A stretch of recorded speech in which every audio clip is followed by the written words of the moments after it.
Mobile doctor YouTube channel में आपका बहुत बहुत हार्दिक स्वागत है। आज हम जानेंगे कि मोबाइल में लगने वाले कंपोनेंट्स जिसको हम बोलते हैं कैपेसिटर, उसका उपयोग कैसे करें, उनके काम क्या क्या होते हैं, वो कितने प्रकार के होते हैं, उन सब के बारे में आज पूरी डिटेल्स हम इस वीडियो के माध्यम से प्राप्त करेंगे। तो इस वीडियो के साथ लास्ट तक बने रहिए, पूरी जानकारी मिलेगी। दोस्तों, मोबाइल के मदरबोर्ड में इस तरह का एक कंपोनेंट लगा रहता है, आप जानते ही होंगे। लेकिन क्या आप जानते हो इस कंपोनेंट का काम और नाम? जी हाँ दोस्तों, आप सही वीडियो पे क्लिक किया है। आज मैं इस कंपोनेंट की पोस्ट मैडम करने वाला हूँ। दोस्तों, एक बात सुन लो, कई बार इस कंपोनेंट की वजह से मोबाइल चार्ज नहीं हो पाता है। क्यों नहीं हो पाता है आज जान जाओगे। और हाँ, ये कंपोनेंट कीपैड मोबाइल से लेकर स्मार्टफोन तक देखने को मिलता है। तो चलिए देर न करते हुए वीडियो को शुरू करते हैं। दोस्तों, पहले हम इसका थ्योरी समझेंगे, फिर हम प्रैक्टिकल देखेंगे और हाँ, मैं इसका स्कीमेटिक डायग्राम से भी आपको समझाऊंगा। देखिए, आप में से कुछ लोग इस कंपोनेंट को फ्यूज के नाम से जानते होंगे, लेकिन मेरा मानो तो ये कोई फ्यूज नहीं है, ये एक शंट रजिस्टर है और ये चार्जिंग सर्किट में यूज होती है। इसका बहुत बड़े रोल होता है बैटरी को चार्ज करने में।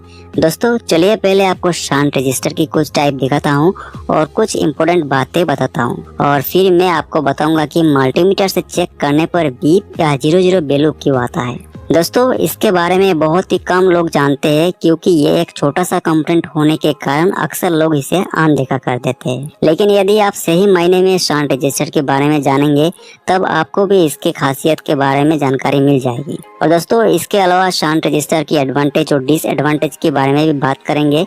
इसीलिए आज मैंने सोचा कि क्यों ना आप लोगों को शंट रजिस्टर क्या है और इसका यूज कहाँ कहाँ किया जाता है, इसके बारे में पूरी जानकारी दे दी जाए, जिससे कि आपको यह वीडियो देखने के बाद कहीं और जाने की जरूरत ही ना पड़े।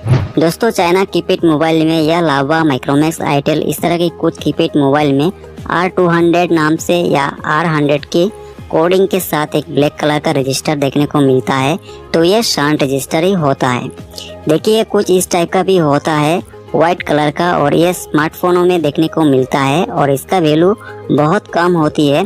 देखिए, R200 का वैल्यू होता है 0.200 पिलियो ओम। दोस्तों, स्मार्टफोन में 010 या R010 ऐसी टाइप का शंट रजिस्टर देखने को मिलता है और इसका वैल्यू 0.010 मिलियो ओम होता है। दोस्तों, असेंबली रजिस्टर के ऊपर लिखा कोड से इसका वैल्यू पता करने के लिए प्ले स्टोर से आपको असेंबली रजिस्टर कैलकुलेटर का ऐप्स डाउनलोड करके देख सकते हो। एक शंट रजिस्टर उसे कहते हैं जिसका एक हाई प्रेसिशन रजिस्टर होते हैं और जिसका इस्तेमाल सर्किट में फॉलो हो रहे करंट को मेजर करने के लिए किया जाता है। वही इसका टिपिकल वैल्यू मिली ओम्स की रेंज में होती है। दोस्तों, मतलब कि एक 200 ओम रजिस्टर के रेजिस्टेंस के मुकाबले एक 200 मिली ओम शंट रजिस्टर का रेजिस्टेंस बहुत कम होता है, जिस वजह से मल्टीमीटर से शंट रजिस्टर को चेक करने पर भी पाता है। विलियम ई आर्टन ने सबसे पहली बार यूनिवर्सल शंट रजिस्टर का आविष्कार किया था। करंट शंट रजिस्टर्स में बहुत ही लो रेजिस्टेंस प्रेसिशन रजिस्टर्स का इस्तेमाल किया जाता है एसी और डीसी इलेक्ट्रिक करंट्स को मेजर करने के लिए। इसमें करंट के कारण जो वोल्टेज ड्रॉप होता है रजिस्टर के अक्रॉस, उसे ही मापा जाता है। अगर इसका एडवांटेज की बात की जाए तो वैसे तो शंट रजिस्टर के बहुत सारे एडवांटेज है, लेकिन यहाँ हम कुछ के बारे में जानेंगे। पहला, यह शंट रजिस्टर करंट के डायरेक्शन को बदल सकता है, जैसे ये डिवाइस को हाई करंट से बचा सकता है। अगर लो वैल्यू का शंट रजिस्टर इस्तेमाल किया जाए किसी सर्किट में, तो यह हाई करंट को एक पाथ प्रदान करता है, ताकि जो भी हाई करंट हो वो इस शंट रजिस्टर की मदद से डाइवर्ट हो जाए और डिवाइस के हाई करंट से होने वाले डैमेज से बचाया जा सके।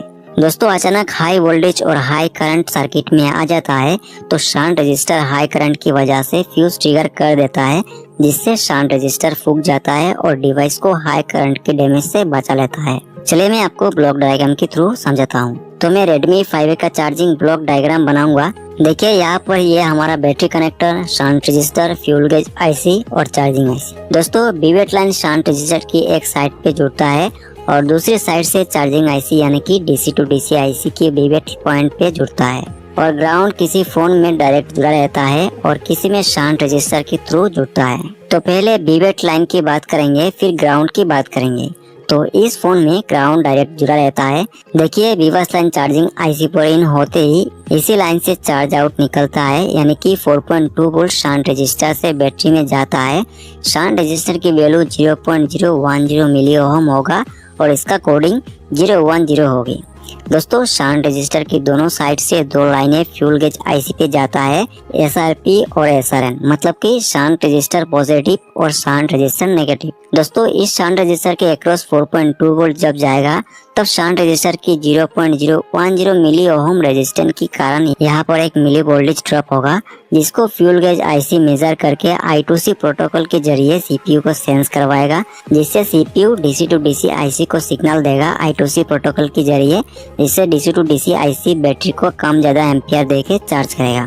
दोस्तों मान लो जैसे कि यहाँ पर 0.100 मिली वोल्ट ड्रॉप हो रहा है, तो इस वोल्टेज ड्रॉप को फ्यूल गेज आईसी सेंस करके एक डिजिटल सिग्नल सीपीयू को देगा और सीपीयू मेजर करके चार्जिंग आईसी को सिग्नल देगा, जिससे DC to DC IC battery को 500 मिली एम्पियर में चार्ज करेगा। और अगर यहाँ पर 0.300 मिली वोल्ट ड्रॉप हो रहा है तो 1 एम्पियर में चार्ज करेगा। दोस्तों ये वोल्टेज ड्रॉप चार्जिंग आईसी पे प्रोग्रामिंग किया रहता है और उसी प्रोग्रामिंग के हिसाब से वोल्टेज ड्रॉप को सेंस करके एम्पियर कम ज्यादा करके बैटरी को चार्ज करता रहता है। दोस्तों अचानक मोबाइल की हाई एम्पियर बैटरी को हाई एम्पियर दे के चार्ज करेंगे तो बैटरी बहुत ज्यादा गर्म होता है और ब्लास्ट होने का चांस रहता है। इसीलिए इस तरह की प्रोग्रामिंग सर्किट डिजाइन किया जाता है, जिससे अगर बैटरी पूरी तरह से डिस्चार्ज रहता है तो उसको कम एम्पियर में चार्ज करके टिपिकल वोल्टेज में लाया जाता है और फिर एम्पियर बढ़ा के चार्ज किया जाता है। और जब बैटरी 90% चार्ज हो जाता है तब भी कम एम्पियर देके चार्ज किया जाता है, जिससे बैटरी की लाइफ ज़्यादा हो सके। इसीलिए स्मार्टफोन की बैटरी बहुत ही लंबी टाइम तक अच्छा चलता है। दोस्तों आपने नोटिस किया होगा कि जब मोबाइल का बैटरी का चार्जिंग परसेंटेज 90 हो जाता है तब से 100% होने में बहुत टाइम लगता है। ऐसा इसीलिए होता है कि देखिए इस शांत रजिस्टर में वोल्टेज ड्रॉप कम हो जाता है, जिससे चार्जिंग ऐसे समझ जाता है कि आप बैटरी को कम एम्पियर में चार्ज करना है। दोस्तों इस सेंसिंग को सही तरीके से करने के लिए बैटरी की आईडी लाइन का मदद भी लेता है। दोस्तों फ्यूल गेज आईसी काफ़ी फ़ोनों में देखने को मिलता है और किसी किसी फ़ोनों में fuel gauge IC direct DC to DC IC में मर्ज किया रहता है। तो आप देखते हैं शांत रजिस्टर ग्राउंड की लाइन में क्यों जुड़ा रहता है। तो इसको समझने के लिए मैं Redmi 9A का ब्लॉक डायग्राम बनाऊंगा। देखिए दोस्तों ये बीवेट line direct DC to DC IC में जुड़ता है और ग्राउंड की लाइन इस शांत रजिस्टर से होकर ग्राउंड से जुड़ता है। तो दोस्तों एक चीज नोटिस करना, पूरी मदरबोर्ड का लोड इस शांत रजिस्टर में है। अगर किसी कारण से शांत रजिस्टर निकल जाता है या ओपन हो जाता है तो मोबाइल डेड हो जाएगा। हालांकि ऐसा कभी नहीं होता, बट आपको जानकारी होना जरूरी है। तो देखिए दो लाइन यानी कि CSP और CSN, मतलब कि करंट सेंस पॉजिटिव और करंट सेंस नेगेटिव, यहाँ से पावर आईसी में जाता है और पावर आईसी वोल्टेज ड्रॉप को मॉनिटर करता है और इस चार्जिंग आईसी को सिग्नल देता है कम ज्यादा एम्पियर में बैटरी को चार्ज करने के लिए। दोस्तों शांत रजिस्टर कुछ फोनों में इसलिए ग्राउंड से जुड़ा रहता है कि मदरबोर्ड में किसी भी जगह पर हेवी शॉर्ट सर्किट हो जाए तो इस शांत रजिस्टर एक फ्यूज की तरह काम करेगा। चलिए मैं आपको स्कीमेटिक डायग्राम में दिखाने की कोशिश करता हूँ। देखिए दोस्तों हमने स्कीमेटिक डायग्राम खोल लिया है और ये MI5A का स्कीमेटिक डायग्राम है। तो यहाँ पर देखिए ये फ्यूल गेज आईसी है, तो हम आपको दिखाने की कोशिश करते हैं। देखिए ये फ्यूल गेज आईसी है और यहाँ पर हमें देखना है बीवेट लाइन कौन सी पॉइंट पर इन हो रहा है। तो देखिए दोस्तों यहाँ पर जो CS3 पॉइंट है यहाँ पर बीवेट लाइन इन हो रहा है और यहाँ पर भी देखिए CS1 पे भी बीवेट लाइन इन हो रहा है। दोस्तों ये जो दो लाइन है ये डायरेक्ट बैटरी से आता है और यहाँ पर जोड़ता है और ये फ्यूल गेज आईसी है। दोस्तों मैंने एक बूट सीक्वेंस पे वीडियो बनाया है क्वालकॉम का, तो उसमें मैं इस फ्यूल गेज आईसी के बारे में सब कुछ बताया है, तो आप मेरा उस वीडियो को देख सकते हो। डिस्क्रिप्शन पे लिंक है, आप क्लिक करके देख सकते हो। तो देखिए दोस्तों यहाँ पर SRP और यहाँ पर देखिए SRN। तो देखिए यहाँ पर SRP का मतलब है शांत रजिस्टर पॉजिटिव। तो यहाँ पर पॉजिटिव लाइन पर बीवेट का लाइन जोड़ रहा है और यहाँ से देखिए 0.01 इसमें लिखा है, हालांकि ये 0.0110 ओम होता है। तो दोस्तों यहाँ पर ये शांत रजिस्टर है और इस शांत रजिस्टर का दोनों पॉइंट फ्यूल गेज आईसी पे इन हो रहा है, मतलब कि ये जोड़ रहा है और यहाँ से इसका एक चार्ज आउट नाम से निकल रहा है। तो हम इस पर कॉपी करेंगे दोस्तों। तो देखिए दोस्तों ने इसको कॉपी किया है और हम यहाँ पर सर्च करेंगे दोस्तों। देखिए हमने सर्च कर दिया है। तो देखते हैं अब ये कहाँ पर जाता है ये लाइन। देखिए एक तो हमारा यहाँ पर आ रहा है फ्यूल गेज, और अभी देखिए दोस्तों ये हमारा DC टू DC यानी कि चार्जिंग आईसी है, और ये BQ25601 आईसी है। और इसमें देखिए बेट 13 और बेट 14 पिन पर ये इन हो रहा है, यानी कि इसमें जोड़ रहा है। तो दोस्तों ये बीबेट का लाइन है, हालांकि ये शांत रजिस्टर के थ्रू यहाँ पर इन हो रहा है।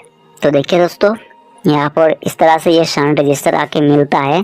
दोस्तों अगर आपको फ्यूल गेज आईसी के बारे में पूरी तरह से जानना है तो आप मुझे कमेंट करके बता सकते हो, मैं सेपरेट वीडियो बना दूंगा इस आईसी को लेकर। या BQ25601 आईसी के बारे में जानना चाहते हो पूरी तरह से तो आप कमेंट कर देना, मैं इसका बारे में पूरी तरह से डिटेल्स वीडियो बना दूंगा। तो आप चलते हैं Redmi 9A का स्कीमेटिक देखते हैं।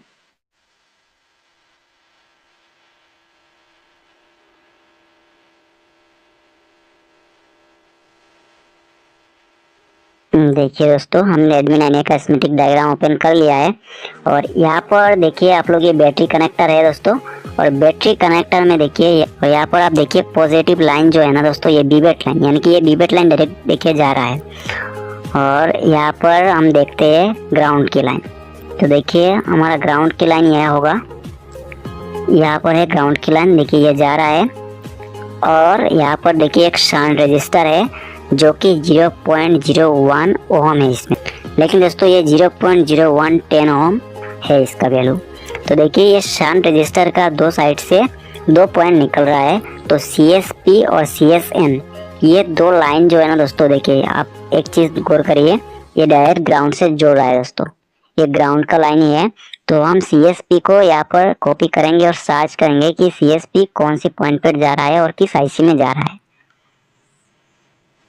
इसको मदरबोर्ड पर कैसे चेक करते हैं, इसका पूरा टेस्टिंग जो हम आपको मदरबोर्ड से करके बताएंगे वो इसके नेक्स्ट पार्ट में वीडियो हम डालेंगे, उसमें आपको पूरा इसका टेस्टिंग जो वो करके बताएंगे। तो वीडियो में बने रहने के लिए आपको